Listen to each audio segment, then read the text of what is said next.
Stephen says, what's the best way to dismiss these thoughts as soon as they come up?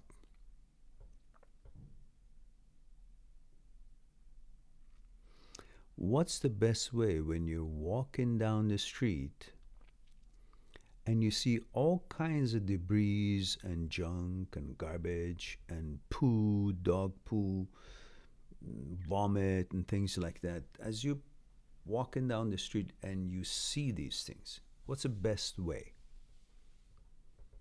to dismiss them? How do you do? What do you do? Do you go and pick up a stick and see what they are and say, oh, shit, what is this? What is this doing here? Hey, everyone, what's going on? What is this? And or try to push it away. Is that what you're going to do? Because when you push it away, you know, it's going to smudge all over and creates more energy to spend to clean it up or get rid of it. And then eventually it's still there. And then you figure that, well, I tried, doesn't go away. Maybe this place belongs to it. And then you start trying to look somewhere else, try to go away, or eventually you say, I should go away. So the best way to do is to do what you're going to do last. Just, you're walking by, you see these things, you just move on. So when a thought of intrusive nature shows up, that's exactly the same thing you should do. You allow it to be there. You notice it and recognize that it's intrusive thought. It's a thought that has got nothing to do with you. You don't like it, or whatever it's suggesting, whatever it popped up, whatever image it popped up, whatever the thought is, you're not interested. And you're either annoyed, disgusted, or simply don't want to have anything to do with it. So you just recognize it's there, and then you come back, focus on the now, on the present moment, what you are doing. And you focus your activity on that moment, whatever it is that you're doing. In other words, you continue whatever it was that you were trying to accomplish on that day. I know it could be very intrusive and it's there and it's confusing to you what it is, and you get insulted and it's uncomfortable. The images are just, something that would be bothersome. And naturally, we try to find solution. We try to protect ourselves. And our fight and flight comes into the picture, and we start, using force and trying to be focused on it, because the more we focus on it, we think the more we have chance to get rid of it and have it vanished. And we try to, in our mind, to destroy it or dissect it or throw it out or push it away. All of that is exactly like that stick and the shit or the vomit you're trying to throw out. That is creating more of a mess, which means more of a time and engagement and energy is being spent on that, more of a debate in your head, and time that it takes away from what it is that life offers you at that moment. Which, while you're constantly trying to get rid of this and negotiate with it or debate with it, so the longer you're staying in there, the longer you're fussing with it, the more you become good at fussing with it and thinking about it, focusing about it, being angry about it, being upset about it, confused about it, thinking what it is, and so on. Which means the more often you do these sort of things, every time that they show up, it's like practicing piano. The better you're going to get at wanting to battle with them. Which means, because it's shit, it's not going to go anywhere. Why? Because it doesn't have any existence to physically, to actually see. You destroyed it, you got rid of it. It's still going to be there, which in turn is going to make you exhausted and constantly making you become more focused on it every time they come in, rather than ignoring them. So which one was easy? When you saw those garbage and shit and vomit and all that, when you were walking down the street, to just notice it, say, okay, I got to put my foot over there and then focus on my destination, which is over there.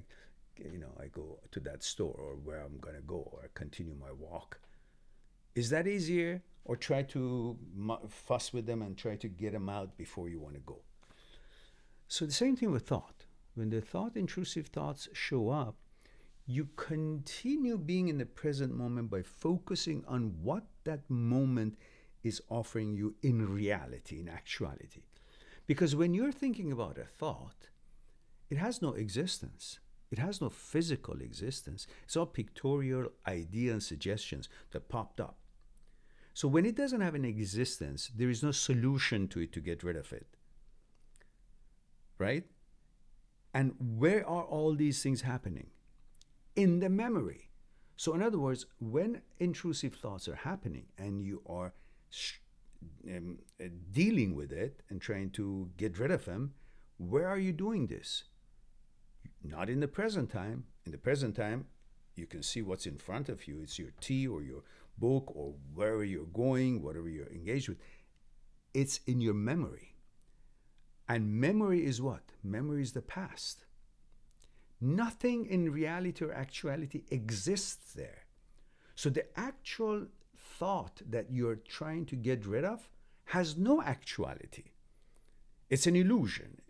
It's a suggestion that has no existence.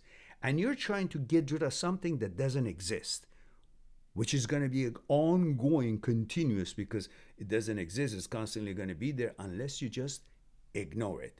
And while you're trying to do that, you're in the memory. And while you're in the memory, you're missing the life that is actually the reality and actuality of your existence. That's the bigger robbing you of a life. In other words, your life as it is going to turn into death of the past, because you're in the memory. Memory is the past, and everything in the past is dead. So you're going to be spending your real livelihood while dealing with these intrusive thoughts that you think you got to deal with them in the memory, which is the past, and past is dead. So your life, the moment, the present moment, reality turns into death of the past. And that's what you shouldn't be doing. So what is the best thing to do? Just as you will deal with the dog shit and poo or whatever it is that is something that you just want to pass by. Thought shows up, you focus on what you're doing, and you ignore them. The more you ignore them, the more they see the transient thought, intrusive thoughts, is that there is nobody pays for it here. Nobody pays attention to it. Nobody gets fooled by it. Nobody lures in. I can't have them engaged in energy. And when there is no attention or engagement with it, it doesn't get a life. When it doesn't get a life, it eventually dissipates because nobody is giving it energy or attention to bring it to visibility, to level of visibility. Therefore, it finds itself that there's no takers here. Every time I show up, they just do their thing. And therefore, at the same time, your sensitivity towards those intrusive thoughts will go lower and lower, because every time you notice them, you don't fuss with them. You go there. After a while, they become like things that are in the street and you don't notice them, just pass them by. And that would be their existence, their role, which it makes you free from wondering what they are, because you trained yourself that you recognize them and recognize that they're nonsense, and you just move on. You don't spend time on them. This is how you deal with transient thoughts and intrusive thoughts, and not trying to interpret them, because you have to remember, they popped up, images or suggestions, but they are thoughts. And thought is an ability. It's not you. Thought is like seeing, your ability to see. You see many things in your life, but what you see is not you. You choose what you pay attention to, engage with, or you don't. You see lots of things, but you don't get engaged. You don't go in there, try to investigate or not. You notice things. You have an ability to see, find your way. That's what this ability is, to find your way. Thought is also an ability. Things come up, and you, just because they showed up, you don't pay attention to them. Like what you see, you choose which one to pay attention to or not, which one to focus on, which one not. Thought the same. You choose which thought you actually ignore, which thought you actually pay attention, which thought you just want to give it any kind of a notice, or which thought, which is most of the 70,000 thoughts that show up in our heads, you ignore and continue to what it is that you're instigating by trying to use thinking for pondering, creating, designing, and accomplishing your tasks, or learning or calculating, which are thoughts that is basically information you have in your consciousness, and you're using it to be productive with it, rather than it just showed up and you had no invitation sent for it and you have nothing to do with it, have no interest in it. So you just ignore it, just like you're walking by, somebody just, I don't know, throws a stone, or somebody at the car passing by utters some nonsense. You can't be running after the car, say, "What'd you say? That's not me." You just, just go. Yeah?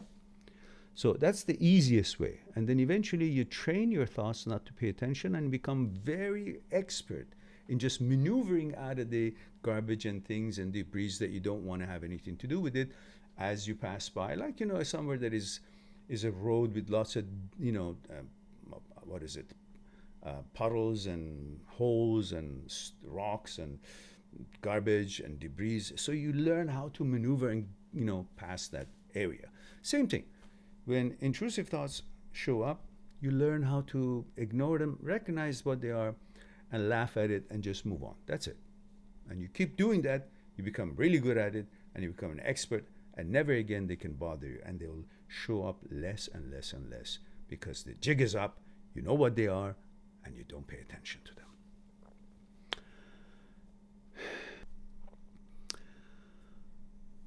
Stephen says, that's so true. By constantly thinking of what negative thoughts, it grows stronger. So I see that more I recognize it and dismiss it, I'll be less focused on it. I'll practice this from now on. Thank you. You're welcome. It's going to be a little bit challenging, because like anything else that you're trying to learn, it takes a while to become good at it, because the synaptic neurons have to create the bridges between the two in order to make you good at what it is that you're doing a lot of.